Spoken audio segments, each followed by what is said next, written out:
হয়ে গেছে। নমস্কার বন্ধুরা, আমি দেবলীনা চলে এসেছি দ্য ফেয়ারি টেল অফ দেবরূপের আরও একটা নতুন ব্লগ নিয়ে। একটা নতুন অধ্যায় শুরু করতে চলেছি আপনাদের সকলকে সাথে করে, আপনাদের সকলের হাত ধরে। তো চলুন দিনটা শুরু করা যাক। আর আজকে সকলকে জানাচ্ছি শুভ হনুমান জয়ন্তীর প্রীতি, শুভেচ্ছা, ভালোবাসা। আশা করি সবার ঘরেই আমরা এখন প্রত্যেকেই প্রায় ঘরে বজরংবলী রাখি। তো আজকে সবার ঘরেই নিশ্চয়ই গুড়, ছোলা, লাড্ডু, নারকেল, কলা এসব দিয়ে পুজো হচ্ছে। হ্যাঁ, আমাদের বাড়িতেও হবে। তবে আমাদের বাড়িতে যিনি সবচেয়ে হনুমানজির ভক্ত, আমরা সবাই ঈশ্বর ভক্ত, তার মধ্যে হনুমানজি স্পেসিফিক্যালি যিনি সব থেকে বেশি ভক্ত, তিনি হচ্ছেন আর কেউ নন, আমার হাজব্যান্ড। তো উনি অফিস থেকে ফিরলে পরে আজকে আমাদের পুজো আছে সন্ধেবেলাতে। তো অ্যাকচুয়ালি ব্যাপারটা হচ্ছে আমাদের ছোটবেলাতে বা বাবা বলে বাবাদের ছোটবেলাতে এই হনুমান জয়ন্তী বা রামনবমী এগুলো কিন্তু আমাদের বাংলায় এই ওয়েস্ট বেঙ্গলে খুব একটা প্রচলিত ছিল না। কিন্তু এখন তো সব জায়গাতেই সব স্টেটের মানুষ বসবাস করেন, ফলে এগুলোর প্রচলনটা অনেক বেশি হয়েছে। আর পার্টিকুলারলি ওর ক্ষেত্রে আমার হাজব্যান্ডের কথা বলছি, ওর যেহেতু out of Bengal born and brought up, যদিও ওর অ্যানসেস্ট্রাল অরিজিন বেঙ্গলে, কিন্তু যেহেতু বর্ন অ্যান্ড ব্রট আপটা হচ্ছে ধানবাদে, সেই জন্য ওদের ওখানে না প্রথম থেকে বাবা কি একটা যাচ্ছে, ওদের ওখানে প্রথম থেকে এই রামনবমী, হনুমান জয়ন্তী, তারপরে হচ্ছে যেটা বিহারিদের মেন উৎসব ছট পুজো, এইগুলোর খুব প্রচলন। আর বাচ্চারা না এটাই হয়, যেটা যার যে অরিজিনই হোক না কেন, ছোটোবেলা থেকে সে যে পারিপার্শ্বস্থ পরিবেশটা দেখে সেটাই কিন্তু সে অ্যাডপ্ট করে যায়। তো ওর ওই জন্য ছোটোবেলার থেকে এই হনুমানজির ভক্ত হওয়ার কারণটা হচ্ছে এটা। বাঙালি হয়েও এখন দেখা যায়, কিন্তু ওর একদম প্রথম থেকেই এটা আমাদের সময়তে এতটা প্রচলন ছিল না। আমি জানি না কতটা ভালো করে বোঝাতে পারছি, এটাই হচ্ছে কারণ। তো ও এইগুলো খুব পালন করে। এর আগের দিন রামনবমী করেছে, আজকে হনুমান জয়ন্তী করেছে, তারপরে ছট পুজোয় ও এখানে ওর যারা এমপ্লয়িজ আছে, আমি তো ওভাবে করতে পারি না। আর আমি সব কালচারকে রেসপেক্ট করি, কিন্তু নিজের অরিজিনটাকে আমি মেনটেন করি সব সময়। যে কোনো উৎসব পার্বণ সব কিছুতে সবারটা দেখবো, জানবো, পার্টিসিপেট করব, আনন্দ করব, হই হুল্লোড় করবো, কিন্তু পালন আমি নিজের কালচারটাকে সবসময় করি। তো সেই জন্য এখানে ওর যারা এমপ্লয়িজ আছে তাদেরকে দিয়ে ও ছট পুজোর পুজো দেয়, আমরা প্রসাদ প্রসাদ খাই আর কি। তো এই আর কি, এইসবই হবে। আজকেও ও পুজো করবে, আমি পাশে থাকবো, ওকে হেল্প করব। আজকে আমি হলাম সহপুরোহিতের রোল নেভাবো। তো চলুন সকাল এখন না, আমি এন্ড অফ দ্য ডেতে ব্লগটা স্টার্ট করি। তো সকাল থেকে কি কি করলাম আজকের দিনটা, আজকে অনেক কিছু আপনাদের দেখাবো সন্ধ্যের দিকে, দেখি কতটা সময় করে উঠতে পারি। তো সব কিছু মিলিয়ে দিনটা খুব ভালো হতে চলেছে। চলুন দিনটা স্টার্ট করি।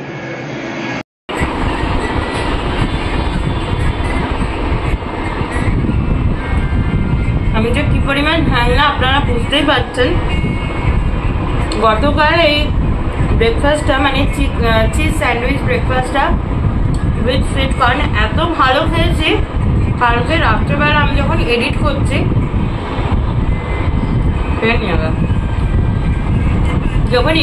না, তখন এটা দেখে আমার মনে হচ্ছে যে রাত্রেবেলা একটু পেলে ভালো হতো।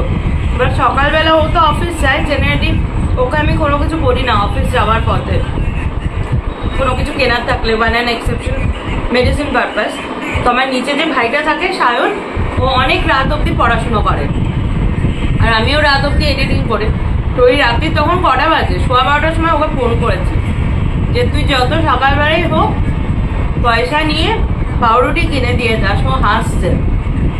তো ও সকালবেলা উঠে, ও এমনি আমার খুব কথা শোনে আর কি, আমার খুব একটা ভাই আর কি।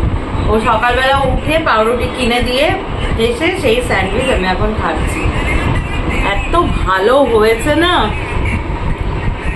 তোমার খাটনি বেড়ে গেল, রুটির জায়গায় রোজ স্যান্ডউইচ হবে নাকি, দেখা যাক। তো ব্লগের শুরুতে যেটা বলছিলাম যে আমাদের এখানে রামনবমী বা হনুমান জয়ন্তী এগুলো কিন্তু খুব কম দিনই শুরু হয়েছে। তার মধ্যে এবছরের লেটেস্ট অ্যাডিশন হচ্ছে আমাদের লোকালে এই বারোয়ারিভাবে হনুমান জয়ন্তী সেলিব্রেশন। এটা কিন্তু আগে কোনো দিন হয়নি, তবে ভালো কথা, এরকম উৎসব বেশ ভালোই লাগে। আর এখানে যারা যারা দর্শনার্থী ছিলেন প্রত্যেককে বাটিতে করে পায়েস আর লাড্ডু দেওয়া হচ্ছিল। তো এই জিনিসটা আমার খুব ভালো লেগেছে। বাড়ির একদম কাছেই, দেখি কাল পরশু যদি থাকে তাহলে গিয়ে একবার দর্শন করে আসবো। আর তার সাথে সাথে যেটা বলার যে দুর্গাপুরে আমার কমপ্লেক্সে যে ফ্ল্যাটটা আছে সেখান থেকে এই মানে ফ্ল্যাটের ওনার হওয়ার জন্য আমি এই ছবিগুলো পাই আর কি। তো আমাদের টোটাল সোসাইটিটা রঙের কাজ চলছে, খুব সুন্দর করে কাজ এগোচ্ছে, বেশ অনেক দিন থেকেই চলছে। তো আগে রঙটা ছিল একটু লাইট কালার, এবার বেশ ডার্ক কালারের রং হচ্ছে, আর এটা আমাদের পোর্শনেই হচ্ছে আর কি। তো এগুলো দেখে বেশ ভালো লাগে, একরকম দেখে মানে গেছিলাম আর একদম পুরো চেঞ্জ হয়ে যাচ্ছে। তো এখন যিনি সেক্রেটারি আছেন তার উদ্যোগে এই কাজগুলো খুব ভালো হচ্ছে। আজকে কি রান্না হয়েছে মা একটু দেখিয়ে দিই, সব ফেভারিট আমার। পটল পোস্ত, এই যে টকের ডাল, ওহো টকের ডাল, কাজুরি মাছের ঝাল, কাজুরি মাছ, এটা মানে পাবদা মাছের মতো অসম লাগে খেতে, অসম। এটা পুঁটি মাছ রয়েছে কালকের এই লেফট ওভার পুঁটি মাছ। তো এই মাছটা না বহুদিন, মা একটু হাতটা সরাও, এই মাছটা বহুদিন পর খাবো, এই যে কাজুরি মাছ, বাট ফ্যান্টাস্টিক লাগে। বড়ি দাওনি কেন মা? কালো জিরের ঝোলে। আর এইটা আমডাল ও আর পটল পোস্ত তো পড়ে গেছে। তো চলুন, আর টক দইটা একটু দেখিয়ে দাও। তুমি একটা দইয়ের দোকান খোলো, এই যে মার দইটা যা হচ্ছে না, ঘ্যাম পুরো একদম। তো যাই হোক, এবার লোভ লেগে যাচ্ছে, আর বেশিক্ষণ বসা যাবে না, খেয়ে নি। কি চলছে এটা? গোলাপজাম। গোলাপজাম ফল, বাহ ভালো খেতে। বাবার গোলাপজাম গাছেও ফুল এসছে না, বোধহয় দেখানো হয়নি। তো কে এনে দিয়েছে বলো? এই যে অফিসের একজন এমপ্লয় বোধ হয়, না একজন এমপ্লয় এনে দিয়েছে। অফিস থেকে এসে হনুমের পুজো শুরু হয়ে দেখাই।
অনেকক্ষণ পরে আপনাদের সাথে দেখা হচ্ছে। সেই সন্ধ্যাবেলায় যে পপকর্ন খেলাম, তারপরে আমরা সবাই একটা বিষয় নিয়ে একটু ব্যস্ত ছিলাম আর কি, একটু আলোচনা করবার দরকার ছিল, সেই জন্য আর সময় পাইনি। আর আমার চোখে না একটা আই ড্রপ দিই, সেটা দেওয়ার পরে চোখ থেকে কন্টিনিউয়াস জল বেরোয়, তো মনে হয় যেন কাঞ্চি টাচুর যেন না হয় সেসব। তো যাই হোক, সেসব করার পরে সেই আলোচনা সব মিটলো। মেটার পরে আমার তো মন ছটফট করছে ব্লগ করব কখন। তারপরে ডিনারটা করে নিলাম আজকে তাড়াতাড়ি করে। তারপরে এখন বসেছি একদম ধীরে সুস্থে এসটিসি চালিয়ে, মাকে বললাম এবার তুলে দাও। তো আমার দেখুন পয়লা বৈশাখের বাজার না ইজ গোয়িং অন, মানে এবছর চলছে। তো কিছু বাজার বাকি ছিল, আমি ফার্স্টেই বলছি যে অনেকে হয়তো ভাববেন যে এটা শো আপ করার কি আছে। বিষয়টা হচ্ছে এরকম, শো আপ করার নেই আবার আছেও।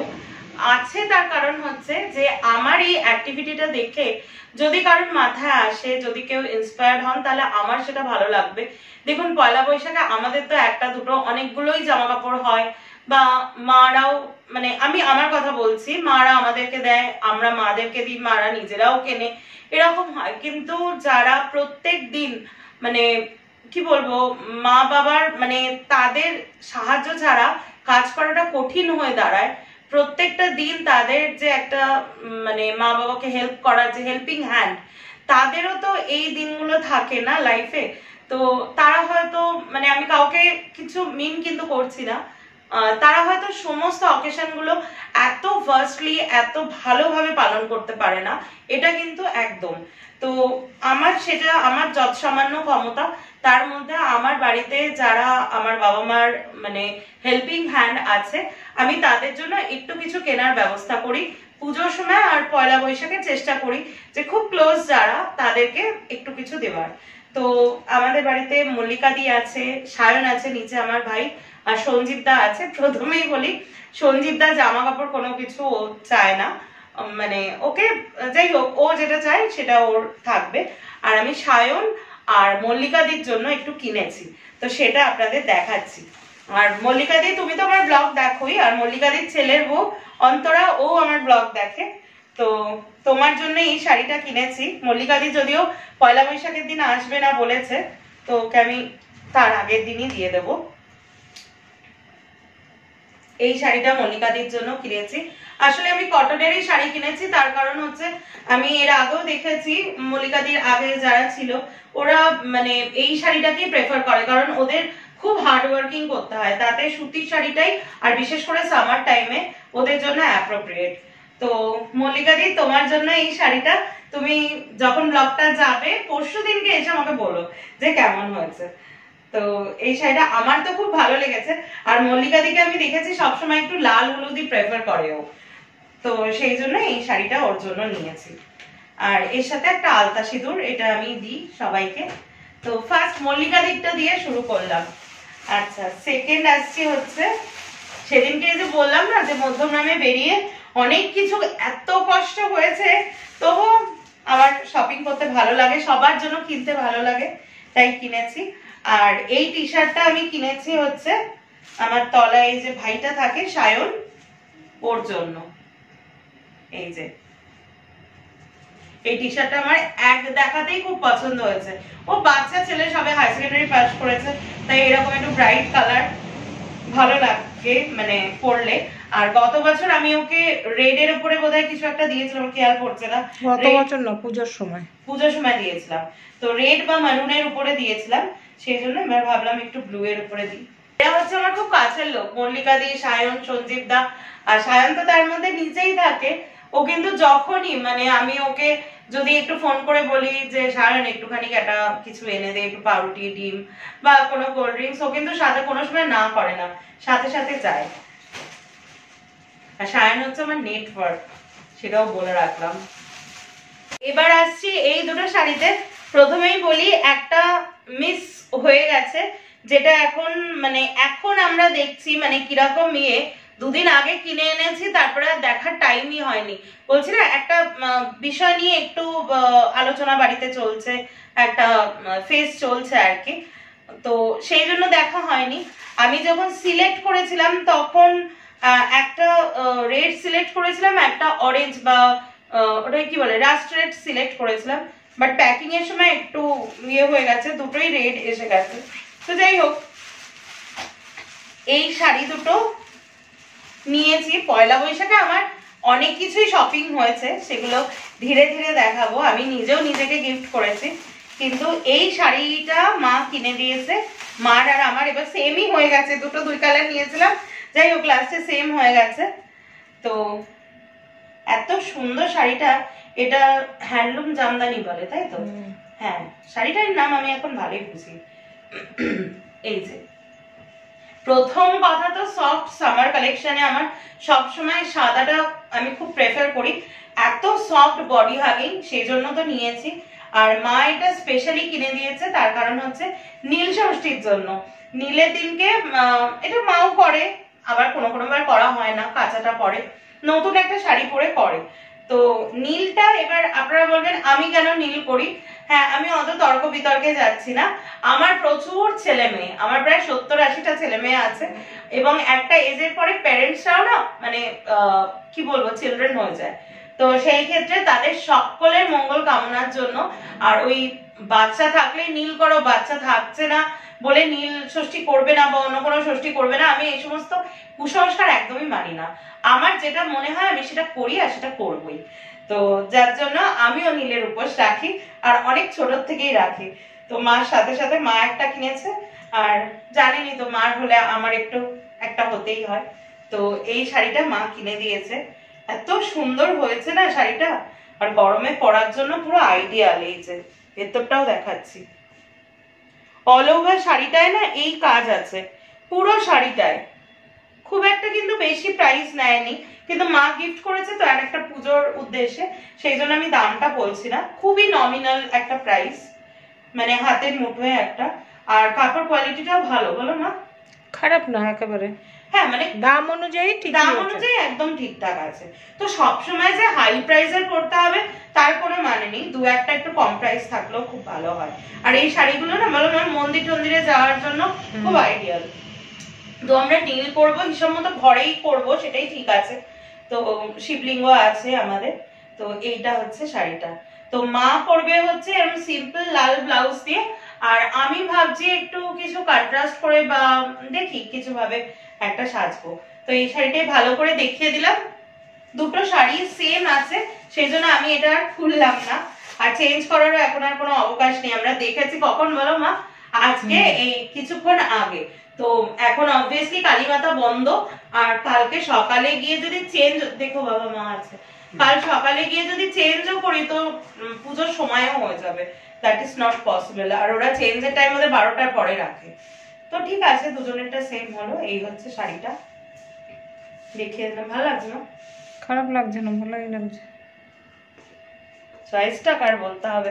আর এটাকে বলে কি করাত কাজ না, এটাকে, এটা খুব ট্রেডিশনাল একটা।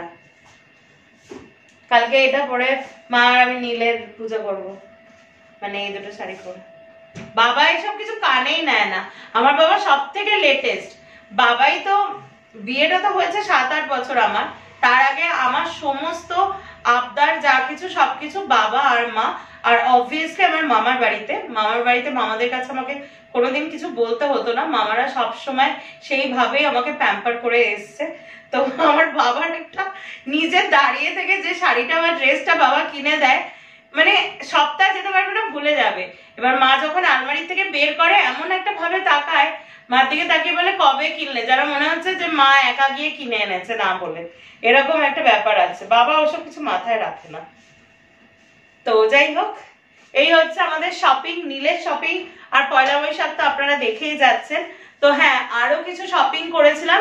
কাঁসার বাসনের দোকানে গিয়ে আমি বলেছিলাম যে আমার গৃহপ্রবেশের জন্য মা একটা দারুণ সুন্দর গিফট, যদিও আমি চেয়েছি মার কাছে, তো সেটা কিনে দিয়েছে। মা বাবা দুজনেই দিয়েছে। আরো 2-3টে গিফট আছে, কিন্তু সেগুলো একসাথে দেখাচ্ছি না, তাহলে ব্লগটা আবার বড় হয়ে যাবে আর আপনাদের খুব মনোটোনাস লাগবে। তো সেটা আমি পরে দেখিয়ে দেবো।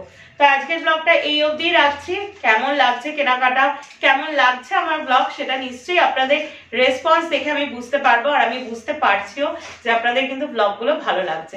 শুধু একটাই রিকোয়েস্ট করব, যারা দেখছেন, অনেকেই আমি দেখছি ব্লগে প্রায় 50 to 60% মানুষ দেখছেন, প্লিজ আপনারা যদি একটু সাবস্ক্রাইব করেন তাহলে আমি আরো ইন্সপায়ার্ড হতে পারি, কারণ আপনাদের ভালো লাগছে বলেই আপনারা দেখছেন।